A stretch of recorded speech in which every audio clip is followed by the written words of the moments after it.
Yang siap sama-sama katakan amin. Tepuk tangan yang meriah bagi Tuhan Yesus. Please sit down. Welcome home GB Pelita. Nice meet you all. Please join with our social media. Silakan bergabung dengan social media gereja, social media Bapak Gembala, baik di YouTube, Instagram, Facebook, dan TikTok. Saudara pasti diberkati dengan firman Allah.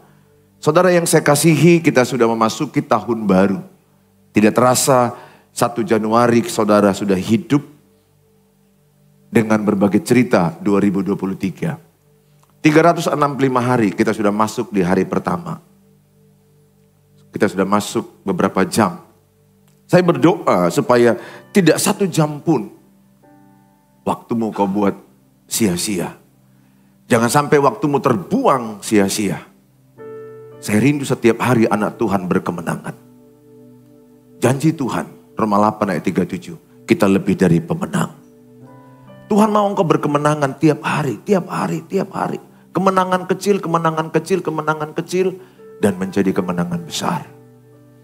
Dimulai dari engkau berkemenangan menguasai dirimu. Kalau engkau menang menguasai pikiranmu, engkau akan menang di luar.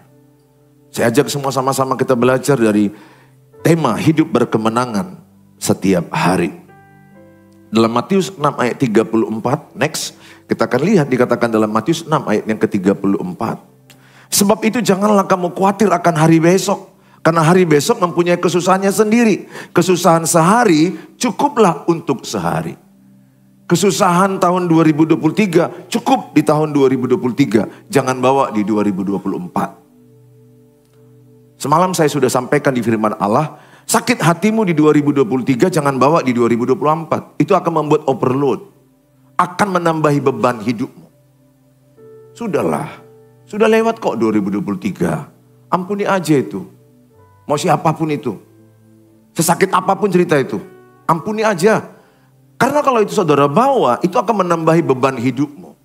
Baru masuk 1 jam, udah langsung sesak napasmu. Terlalu banyak yang menyakitimu, yang masih engkau jaga. Semalam saya terangkan, sakit hati itu sampah. Jangan buat tubuhmu itu tong sampah. Buanglah sampah pada tempatnya. Sakit hati itu sampah. Jangan buat tubuhmu tong sampah.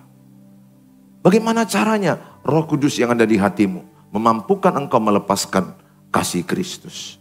Memampukan engkau mengampuni orang lain. Saya berdoa hatimu sudah bersih dari sakit hati dari 2023. Saya lihat dari wajah di depan ini, wajahmu ada kilauan kehidupan Kristus. Karena engkau sudah melepaskan segala sakit hati, kecewa, dendam 2023. Bahkan engkau memberkati musuhmu, memberkati orang yang menyakitimu. Itu tanda anak Bapa di sorga. Anak Bapa tanda anak Bapa di sorga, Matius 5, 44, 45, memberkati musuh. Ya, bukan hanya memberkati teman, memberkati musuh. Mentraktir makan musuh. Amin. Ya, itu anak Bapa di sorga. Gak ada anak Bapa di sorga itu pembenci, pendendam, gak ada. Gak ada. Saudara yang saya kasihi, ayat ini perikopnya adalah jangan khawatir. Di Matius 25 sampai 34, jangan khawatir. Pada ayat 33 itu dikatakan, cari dahulu kerajaan Allah dan kebenarannya, maka sekaliannya tambahkan padamu. Makanya bangun pagi tadi pagi, aku berdoa, semua daripadamu mencari Tuhan tadi pagi. Besok pagi kalau bangun, cari Tuhan. Jangan cari HP dulu. Ya kalau lihat gadget sebentar silakanlah yang penting-penting. Tapi utamakan pikiranmu cari Tuhan. Karena Tuhan itu adalah sumber hidupmu. Abba, Bapa. Kita panggil dia Bapa. Sumber itu artinya. Ya Bapa, ya sumber. Makanya suami itu di rumah, seorang ayah itu sumber. Makanya kalau sumbernya benar, keluarga itu akan benar. Makanya ayah itu menjadi penentu. Saya ajak semua sama-sama kita bagaimana agar kita memiliki hidup yang berkenangan setiap hari. Jangan sampai ada khawatir sedikit pun di 2024 ini. Jangan khawatir. Kekhawatiranmu, Matius 6 ayat 27 dikatakan tidak menambah sahasta jalan hidupmu. Sahasta itu setengah meter. Enggak menambah setengah meter jalan hidupmu. Maksud Tuhan Yesus, enggak ada gunanya khawatir. Burung di udara tidak menabur, tidak menuai, makan, minum. Lihat ke bawah ada bunga bakung. Bunga bakung dihiasinya. Bahkan Tuhan Yesus berkata, si Salomo, Raja Salomo tidak berpakaian sebagus seindah salah satu bunga yang ada di bumi ini. Padahal bunga itu paginya mekar, besoknya layu. Apalagi engkau anak-anak Tuhan. Apalagi kita.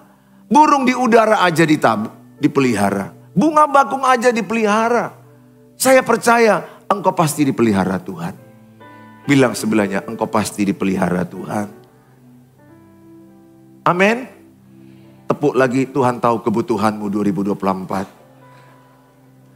Amin. Beberapa di antara saudara butuh jodoh, Tuhan tahu. Ya, Tuhan tahu. Nggak usah promosikan dirimu, Tuhan akan kirim yang terbaik samamu. Amin. Beberapa di antaramu butuh AC, AC-nya pun akan datang. Amin. Ya, doakan, nggak ada salahnya. Kalau memang sudah cuaca panas, engkau lihat orang sudah pakai AC, engkau rindu, why not? Mintalah maka akan diberikan Tuhan. Carilah maka engkau mendapat. Ketuklah maka pintu dibukakan bagimu. Ya, seluruh kebutuhanmu 2024 ini saya berdoa. Tuhan cukupkan, Tuhan pelihara. Bahkan berkelimpahan. Supaya engkau jadi berkat, jadi kebaikan, jadi saksi Kristus. Karena anak Tuhan Yesus tidak peminta-minta, tidak pengemis-ngemis, tidak peminjam-minjam, tidak pengutang-utang, apalagi utang tidak bayar. Itu tidak anak Tuhan Yesus. Anak Tuhan Yesus itu pemberi. Kalau nggak bisa beri uang, beri senyum. Selamat tahun baru. Salam dulu sebelahnya, bilang selamat tahun baru dengan senyum. Amin saudara. Dari senyumnya nampak bahwa dia orang-orang yang diberkati Tuhan Yesus. Ingat ya, anak Tuhan Yesus itu mudah senyum.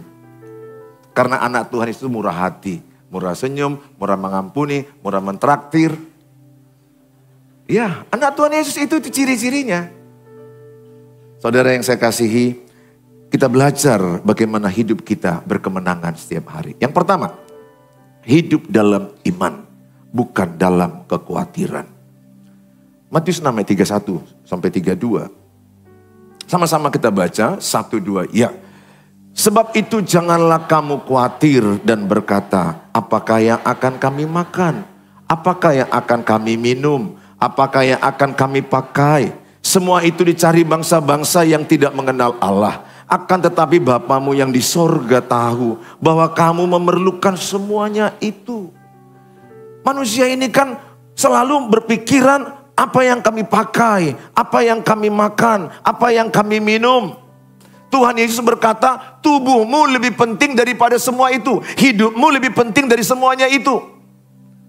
Tapi kita lebih mementingkan makanan, pakaian, penampilan. Tuhan lebih daripada itu memikirkannya.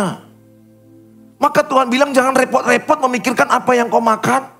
Jangan repot-repot memikirkan apa yang kau minum, apa yang mau kau pakai. Dia memberikan satu contoh. Burung di udara aja dia pelihara. Bunga bakung aja dia hiasi. Apalagi anak-anakku. Tuhan maksudkan percayalah kau sama Bapa di sorga. Ingat, kita gak hanya percaya Tuhan Yesus adalah Tuhan. Mempercayakan hidup kepada Tuhan. Iblis pun percaya Yesus Tuhan. Tapi anak Tuhan Yesus lebih dari iblis. Anak Tuhan Yesus mempercayakan hidupnya kepada Tuhan. Menyerahkan seluruh hidupnya kepada Tuhan. Itulah Roma 12 ayat 1 dikatakan. Persembahkanlah hidupmu sebagai persembahan yang hidup, yang kudus, yang berkenan kepada Allah. Percayakan hidupmu sama Tuhan. Saya ajak semua sama-sama kita, jangan lagi hidup dengan pikiranmu sendiri. Percayakan sama Tuhan. Maka 2 Korintus 5 ayat 7 dikatakan, orang-orang benar itu bukan hidup dengan apa yang dilihatnya, tapi hidup dengan iman. Roma 1 ayat 17. Orang benar hidup oleh iman. Katakan sama-sama, orang benar hidup oleh iman. Orang benar hidup oleh iman. Kita sudah pelajari iman dalam Ibrani 11 ayat 1 sama tokoh-tokoh iman yang luar biasa. Saya ajak semua kita, ayo hari ini. Jangan andalkan kekuatanmu. Jangan andalkan pengertianmu. Jangan andalkan apa yang bisa kau lakukan. Andalkan Tuhan yang dalam dirimu. Saya percaya kalau saudara mengandalkan Tuhan yang ada padamu, yang ada dalam dirimu, 1 Korintus 2 ayat 9 akan terjadi padamu. Apa yang tidak pernah kau lihat, apa yang tidak pernah kau dengar, apa yang tidak pernah kau pikirkan, apa yang tidak pernah timbul di hatimu. Saya percaya akan diberikan Tuhan kepadamu di tahun 2024 ini. Tuhan akan memberikan lebih daripada apa yang kau minta. Dia Bapa yang baik. Saya aja mencontohkan diriku kepada anak-anakku. Anak-anakku, aku sebagai bapaknya memikirkan yang baik sama mereka. Bahkan saya banyak memberi ide lebih daripada pikiran mereka. Buat ini anakku, buat ini anakku. Saya bayangkan, Bapa di sorga itu jauh lebih hebat dari saya. Jauh lebih hebat daripada Bapa di dunia. Saya terlalu percaya ada banyak rancangan Bapa di sorga padamu yang luar biasa. Mungkin kita menganggap diri kita ini nggak ada apa-apanya. Mungkin kita menganggap diri kita ini seperti nggak bisa buat apa-apa. Tapi saya mau katakan sama saudara, apa yang bodoh dari dunia ini akan dipilih Tuhan menjadi orang yang hebat, dipakai untuk kemuliaan bagi nama Tuhan. Apa yang kelihatan miskin di dunia ini akan dipakai oleh Tuhan. Saya ajak semua kita saudara, hiduplah oleh iman. Iman itu apa yang tidak kita lihat menjadi kita lihat. Apa yang tidak mungkin menjadi mungkin. Apa yang tidak bisa menjadi bisa. Saya sudah banyak melihat kesaksian hidup saya. Bagaimana Tuhan menolong pernikahan saya. Sehingga saya terbeban dengan pernikahan banyak orang. Karena Tuhan selamatkan pernikahan saya. Sehingga di sosial media saya, baik di TikTok, baik di Instagram, di YouTube, begitu banyak orang konseling ke saya. Kenapa? Di titik terendah hidup saya salah satu pernikahan. Tuhan angkat. Dan jadi berkat sekarang ini. Bukan hanya untuk sedikit orang, tapi banyak orang dari berbagai provinsi, berbagai negara. Mereka minta saya konseling, mereka minta saya doakan, saya berikan hati saya. Karena apa? Karena Tuhan lebih dahulu menolong saya. Tuhan tolong saya juga mendidik anak yang benar, parenting yang benar. Saya juga pernah mengalami titik terendah dalam parenting. Tapi saya melihat bagaimana Tuhan menolong saya dari parenting yang titik terendah menjadi parenting yang bagi saya cukup bagus dan terus ditingkatkan. Tuhan juga pernah menolong saya dari keuangan yang terlilit yang begitu banyak. Karena berusaha. Pada waktu itu saya masih aktif dalam membangun usaha-usaha ruko. Ada usaha yang membuat kami itu bangkrut dan minus karena minjam uang ke bank. Tapi unit-unit rukonya tidak laku. Semua itu pembelajaran bagi kami. Semua yang diizinkan dalam hidup saya selalu pembelajaran yang menjadi kebaikan bagi saya. Saya terlalu percaya Roma 8 ayat 28. Allah turut bekerja dalam segala perkara mendatangkan kebaikan. Saya terlalu percaya bagaimanapun kelamnya cerita hidupmu, bagaimanapun beratnya cerita hidupmu, saya terlalu percaya bahwa kalau saudara setia mengasihi Tuhan, seluruh cerita hidupmu yang gelap, seluruh cerita hidupmu di titik terendah, saya terlalu percaya kalau saudara tetap beriman kepada Tuhan, maka seluruh cerita itu akan menjadi kemuliaan bagi nama Tuhan. Engkau akan melihat ada berkat-berkat kebaikan Tuhan. Asal imanmu tetap kau jaga. Keep your faith. Jaga imanmu. Ketika kita beriman, kita sefrekuensi dengan Tuhan. Maka Tuhan bilang, aku melihat iman. Kalau aku datang ke bumi ini, adakah iman di hatimu? Yang Tuhan lihat dari saya, yang Tuhan lihat dari saudara bukan penampilanmu. Yang Tuhan lihat dari saudara, adakah iman? Dalam kitab Lukas dikatakan, kalau aku datang ke bumi ini, apakah ada iman di bumi ini? Apakah ada iman di hati saya? Ini yang saya jaga. Maka Roma 10 ayat 17, saya tekun baca Alkitab, carilah dahulu. Lewat mendengar firman Allah, maka imanmu tumbuh. Itu Roma 10 ayat 17. Maka saya mengajak, ayo aktif mendengar firman Tuhan. Aktif memperkatakan firman Tuhan. Saudara, gunakanlah waktu yang ada ini. Di gereja kita sekarang ada program GGMA, Gerakan Gemar Membaca Alkitab. Dari Kejadian sampai Wahyu kita selesaikan. Puji Tuhan ada 80-an orang udah bergabung. Kita sama-sama, kita mau diberkati Tuhan, puji Tuhan. Tapi kita harus tahu, berkat Tuhan itu bekerja lewat iman. Kuasa Tuhan itu bekerja lewat iman.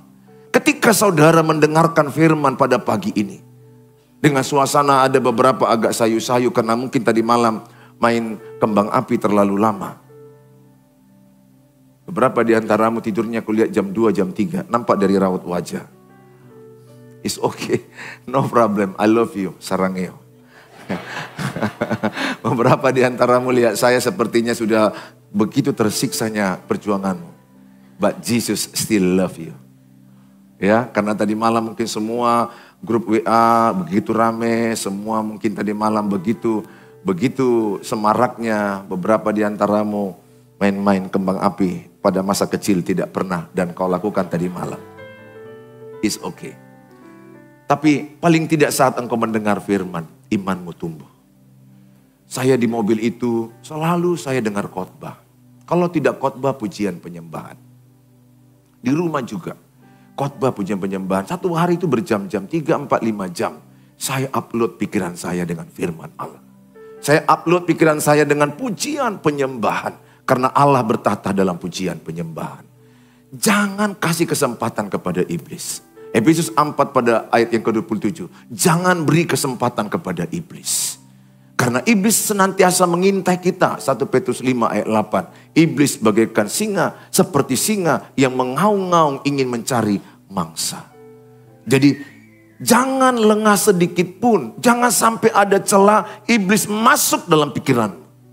Karena dia akan menerkammu dan menelanmu. Bagaimana caranya? Selalulah di hadirat Tuhan. Selalulah di hadirat Tuhan bukan berarti baca Alkitab terus, doa terus. Tidak. Tapi atmosfer hadirat Tuhan itu ada dalam dirimu. Kita seringkali merasakan hadirat Tuhan hanya ada di gereja saat ibadah seperti ini. Saat di mobil, saat jualan, saat kita berjalan, saat kita sekolah, saat kita bekerja. Kita kurang merasakan hadirat Tuhan. Saya ajak semua, ayo. Di tahun 2024 ini tingkatkan pembacaan Alkitabmu. Karena iman hanya tumbuh dari pendengaran firman Allah. Yang kedua, iman tumbuh dari peristiwa penderitaan-penderitaan yang kau alami.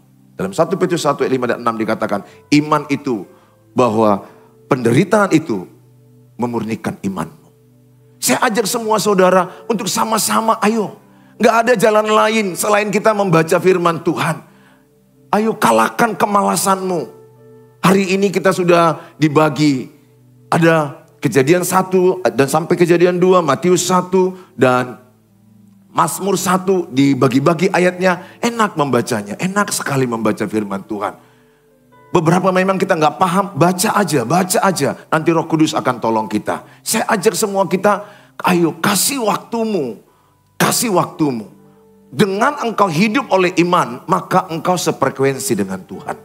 Ketika engkau bekerja dengan iman, maka engkau akan memperoleh kuasa Tuhan, penyertaan Tuhan, berkat-berkat kebaikan Tuhan. Maka saya mengajak sama saudara, jangan malas baca firman Tuhan. Jangan malas. Ada banyak orang mencari alasan. Sibuklah. Banyaklah kerjaan, banyaklah ini. Tapi saya mau katakan, alasan selalu dari iblis. Bilang sebelahnya, jangan cari alasan. Jangan cari alasan. Ayo, baca Alkitab, baca firman Tuhan. Kan sudah ada Alkitab yang kau bawa-bawa kemana-mana kan? Kan dalam gadgetmu kan sudah ada Alkitab. Alkitab kan sudah dibawa kemana-mana. Saya nunggu ibu gembala kadang-kadang belanja di mall, kadang-kadang dia di salon. Apa kerjaku di salon? Kan nggak mungkin lihat mama-mama lain di salon itu. Dia di salon kadang-kadang 2 jam, 3 jam. Yang udah lurus mau dikeritingkan, yang udah keriting diluruskan. Kan masalah wanita kan seputar itu. Yang udah tumbuh digunduli, yang udah gundul ditumbuhi. Pokoknya repot wanita ini. Ya kita kan duduk manis di situ 2-3 jam. Masuk ruang astronot, betul nggak berasap-asap kayak Apollo. Saudara, yang saya lakukan apa? Baca Alkitab. Saya baca Alkitab, lumayan 2 jam. Ya di samping itu ada baca-baca WA, balas yang penting-penting. Saat engkau merasakan butuh Tuhan, Tidak harus ketika engkau bangun pagi, itu penting. Mendisiplinkan diri. Tapi saat engkau di kantor, ketika engkau sedang bekerja, engkau merasakan ada sesuatu tekanan dalam dirimu, ada sesuatu yang engkau butuhkan, engkau bisa terkoneksi kepada Tuhan. Tidak karena lamanya, mungkin 5 menit, mungkin 3 menit engkau berkata, Tuhan tolong saya. Tuhan sertai saya. Orang beriman itu senantiasa terhubung kepada Tuhan. Ketika engkau belajar, ketika engkau ada di sekolah, ketika engkau ada bekerja, ketika engkau ada di rumah mertuamu. Terlebih di rumah mertuamu. Amin, yang punya mertua. Engkau perlu urapan khusus untuk itu. Supaya engkau berhikmat. Supaya engkau menjadi berkat. Supaya engkau membawa damai. Matius 5 ayat 9 dikatakan, berbahagialah yang membawa damai sejahtera. Karena mereka disebut anak-anak Allah. Bagi saya ciri anak Allah itu pertama adalah dia jadi pembawa damai. Karena Raja Shalom, Raja Damai telah lahir. Saya imani hidup saya. Di mana saya diletakkan Tuhan, di situ ada damai. Gak percaya? Letakkan saya di rumahmu. Saya akan damai makan apapun yang kau hidangkan di situ. Saya mau katakan sama saudara, anak Tuhan itu lihat wajahnya aja senang kita. Dengar dia datang aja, jantung kita itu senang mendengarnya. Sehingga jantung itu enak denyutnya. Ada loh. Dengar nama seseorang datang, jantungmu cepat-cepat denyut-denyut. Artinya engkau menolak kedatangannya. Kau menolak kehadirannya. Karena yang mendatangkan itu dangerous. Ada bahasa voltase tegangan tinggi. Yang kalau datang meledak, marah. Saya mengajak semua saudara, ayo. Orang yang hidup dengan iman pasti suka damai. Orang yang hidup dengan iman pasti hidup dengan kasih. Orang yang hidup dengan iman pasti suka mengampuni. Orang yang hidup dengan iman pasti murah hati. Saya berdoa anak-anak Tuhan Yesus di hari pertama ini. Ayo kita semuanya menggenapi Roma 12 ayat 10. Saling mendahuluilah memberi hormat.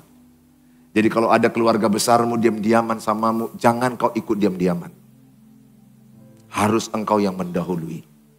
Bilang sebelahnya, tepuk, engkau yang mendahului. Tepuk sebelahnya, engkau yang mendahului. Iya. Tepuk dia, ada yang ku tahu seseorang perlu menunggumu. Sedang menunggu WA-mu tanggal 1 Januari ini. Ketik WA-mu. Atau sekarang, ayo ambil WA-mu, ketik seseorang itu. Katakan, Pak Pendeta kami kasih waktu 1 menit. Gak apa-apa, silakan praktek. Mana tahu ada seseorang yang sedang menunggumu. Di Bali G, di Pantai Bali, di Belgia, di Bali, dimanapun engkau sedang WA. Engkau berkata sama dia, selamat tahun baru, Eda, Mama Jonathan. Mak Jonathan, maafkan saya. Saya doakan Eda sehat-sehat ya. Sama Ito, sama semua bere-bere. Tuhan Yesus memberkati. Aku yakin Mama Jonathan gemetar memegang itu. Dia akan berpikir, apakah ini tanda-tanda dia mau dipanggil Tuhan tahun ini. Karena sudah lama kau gak cakapan dengan Mak Jonathan. Udah 3 kali kalender berganti kau gak pernah menyapa dia. Tapi 2024 ini. Aku mau engkau mendahului. Ingat anak Tuhan Yesus rendah hati. Yakobus 4 ayat 6. Allah menentang orang sombong. Allah mengasihi orang yang rendah hati. Orang yang rendah hati akan ditinggikan Tuhan. Orang yang tinggi hati akan direndahkan Tuhan. Saya berdoa engkau rendah hati dan menyapa siapapun di grup WA-mu. Yang mungkin kau lihat ada orang-orang yang engkau tahu ada kebekuan hubungan. Ingat, kebahagiaan keluarga sejauh hubungan. Kalau hubunganmu tidak baik dalam keluarga, kebahagiaanmu sangat rendah. Kebahagiaan itu sangat ditentukan hubungan. Hubungan saya dengan anak baru saya si Hani, hubungan saya dengan si Jamie, dengan mama mereka, itulah ukuran kebahagiaan. Hubungan itu artinya ketika berjumpa enak berkomunikasi, nyaman. Menyampaikan hati ini, isi hati ini begitu enak menyampaikannya. Saya berdoa, bawalah hubungan yang baik. Biarlah sorga di rumahmu. tergenapi Roma 14 ayat 17. Kerajaan Allah adalah kebenaran, sukacita, dan damai sejahtera. Bukan harta, bukan masalah makanan, bukan masalah pakaian. Saya ajak semua sama-sama kita, ayo bangun baca Alkitab. Kalau hari ini belum baca Alkitab, nanti pulang dari sini, bacalah Alkitab. Saya sebagai Bapak Gembala kan tiap hari bagi ayat, rata-rata saya bagi. Kalau nggak sempat baca 4 pasal, ya udah 1 pasal. Nggak sempat 1 pasal, ya udah 1 perikop. Nggak sempat 1 perikop, 1 ayat. Paling tidak itu sudah menguatkan imanmu, menyertai engkau. Rajin membagikan ayat kepada orang yang mau menerima. Kalau engkau membagikan ayat kepada orang yang menerima, aku percaya imanmu lebih bertumbuh. Orang yang memberi itu akan lebih cepat bertumbuh. Makanya saya suka bagi ayat, saya baca firman Tuhan, saya doa, saya ambil ayat yang menurut saya rema pada hari itu, saya share.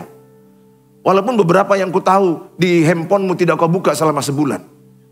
Saya udah bagi tiap hari, sebulan gak terbuka loh, gak centang biru. Setelah saya call dia, apa kabar? Baru centang biru semua. Gak apa-apa, sebagaimana Tuhan mengampuniku, aku juga mengampunimu. Baca firman Tuhan. Karena iman tumbuh dari pendengaran firman Tuhan. Bahkan ketika baca firman Tuhan, usahakan telingamu dengar. Kenapa saya suka audio firman Tuhan? Karena aku tahu firman ini akan lebih tumbuh kalau didengar. Seperti ini. Jadi kalau saudara baca firman Tuhan, Matius 6 ayat 31, 32, sebab itu janganlah kamu khawatir dan berkata, apakah yang akan kami makan, apakah yang akan kami minum, apakah yang akan kami pakai. Semua itu cari bangsa-bangsa yang tidak mengenal Allah, akan tetapi Bapamu yang di sorga tahu bahwa kamu memerlukannya semuanya itu. Didengar. Ketika didengar, imanmu jauh lebih tumbuh. Ketika didengar, imanmu jauh lebih aktif. Saya nggak salahkan saudara baca dalam hati. Tapi jauh lebih baik keluarkan kata-katamu dan kemudian telingamu mendengar. Itu 2 kali lebih cepat pertumbuhan imanmu. Ayo, perkatakan iman. 2 Korintus 4 ayat 13 dikatakan. 2 Korintus 4 ayat 13. Saya mengajak kita sama-sama baca. 2 Korintus 4 ayat 13. Namun karena kami memiliki roh iman yang sama seperti ada tertulis. Sama-sama kita baca. Aku percaya, sebab itu aku berkata-kata. Maka kami juga percaya. Dan sebab itu kami juga berkata-kata. Berarti apa yang kita percayai diperkatakan. Apa yang kita imani diperkatakan. Jangan perkatakan situasimu. Jangan perkatakan keadaanmu. Perkatakan apa yang kau imani. Perkatakan apa yang engkau percayai. Perkatakan apa yang kau harapkan. Sejak ayat ini saya rema dalam hidup saya. Saya tidak mau habiskan mulut saya dengan mengatakan, oh, keuangan kami beginilah, keadaan saku beginilah. Enggak. Saya lebih mau memperkatakan kepercayaanku. Aku percaya aku diberkati Tuhan. Aku percaya hari ini hari berkemenangan. Aku percaya masa depan kami cerah. Aku percaya bahwa Tuhan menjanjikan kami diberkati berlimpah-limpah supaya jadi berkat bagi banyak orang. Aku percaya janji Tuhan ya dan amin. Aku percaya aku sehat. Aku percaya aku kuat. Aku percaya pernikahanku better and better, stronger and better. Aku percaya anak-anakku diberkati Tuhan. Perkatakanlah apa yang kau percayai. Perkatakanlah imanmu. Jangan perkatakan cerita keadaanmu. Itu akan membuat engkau lemah. Bukan salah menyampaikan sekali atau 2 kali. Ini maksudnya kemana-mana kau ngomong sama orang, kami kekurangan uang loh, kami susah kali loh, kami miskin kali loh, kami gak ada penghasilan loh. Kemana-mana muka-muka susah. Sehingga orang melihat wajahmu pun susah. Karena engkau susah terus. Saya sering menjumpai orang, mereka selalu menceritakan apa yang mereka alami. Mereka tidak sadar apa yang mereka ceritakan itu menumbuhkan menjadi besar. Kalau engkau menceritakan kemiskinanmu, kemiskinanmu makin besar. Kalau engkau menceritakan imanmu, imanmu makin besar. Ayo di 2024 ini, langkah setiap hari dengan iman. 2 Korintus dalam Kolose 3 ayat 17. Setiap apa yang kau perkatakan, setiap apa yang kau lakukan, lakukanlah dalam nama Tuhan Yesus. Sambil mengucap syukur. Jadi apapun yang mau saya katakan dalam nama Yesus. Kalau agama sebelah kan ada ucapannya. Jangan pula yang kau hafal ucapan yang agama sebelah. Halo? Yang agama sebelah saking sering yang kau dengar, kau ucapkan pula. Kita harus ucapkan, dalam nama Yesus berhasil. Dalam nama Yesus usahaku 2024 mengalami terobosan. Dalam nama Yesus kandungan istriku akan melahirkan. Dalam nama Yesus rumah yang kami doakan akan datang 2024. Dalam nama Yesus pelayanan kami akan berkembang. Dalam nama Yesus berat badanku turun 5 kilo. Karena beberapa di antaramu sedang berjuang sama dengan aku. Selamat berjuang. Tapi itulah orang beriman memperkatakan imannya terus. Memperkatakan apa yang diharapkan. Jangan perkatakan situasimu terus. Itu akan membuat engkau semakin lemah. Hidup dengan berkemenangan.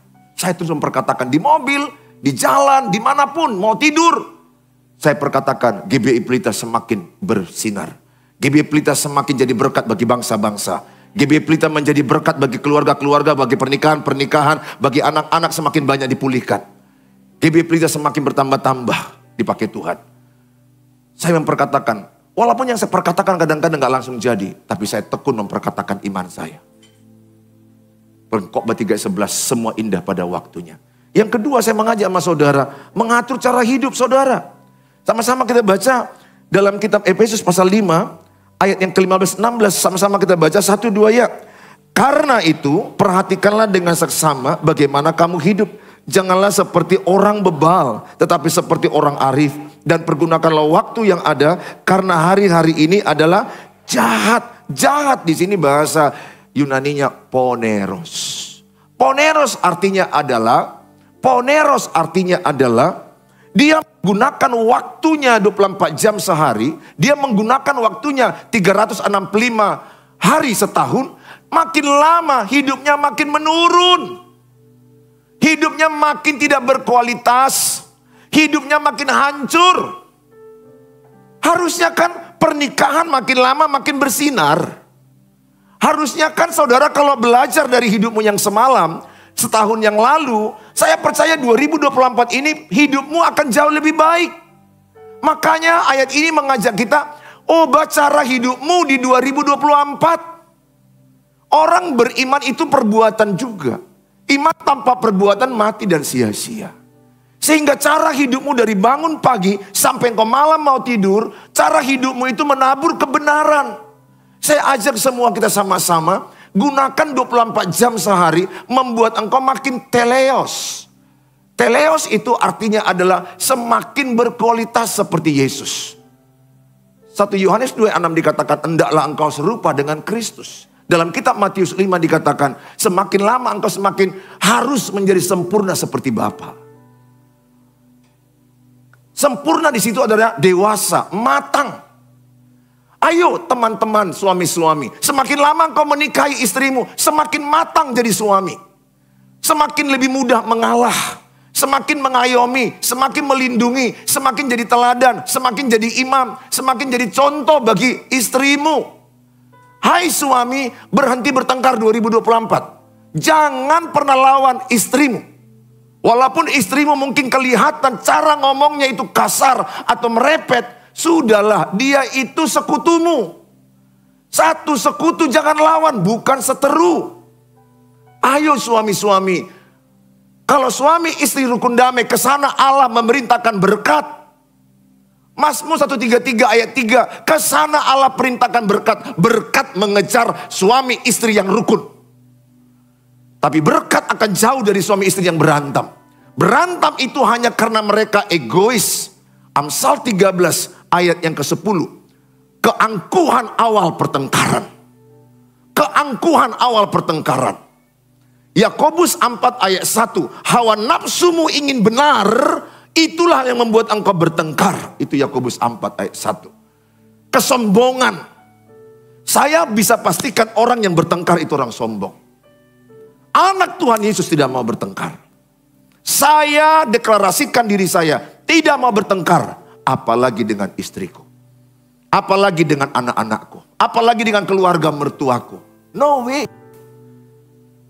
Saya mau mengalah demi kebaikan. Kebenaran itu akan dibela oleh Tuhan. Saya masih menjumpai suami istri yang pukul istrinya lah. Yang istrinya marahi suaminya lah. Yang kasar lah. Saya berdoa, ayo sama-sama kita semua. Sama-sama kita bangkit, tata cara hidupmu. Semakin lama pernikahanmu semakin bersinar, semakin bersinar. Masalah pernikahan gak banyak. Saya sudah pelajari 3 atau 5. Masalah komunikasi. Masalah salah pengertian. Masalah saling menghormati, saling mengasihi, menyayangi. Masalah keuangan. Gak banyak masalah dalam pernikahan. Tapi yang benar adalah kita gak belajar dari masa lalu. Kalau kita belajar, kita gak jatuh di lubang yang sama. Orang yang jatuh di lubang yang sama orang bodoh. Jangan mau bertengkar lagi. Saya berdoa suami istri. Dan saya berdoa secara khusus kepada suami. Suami mengalah.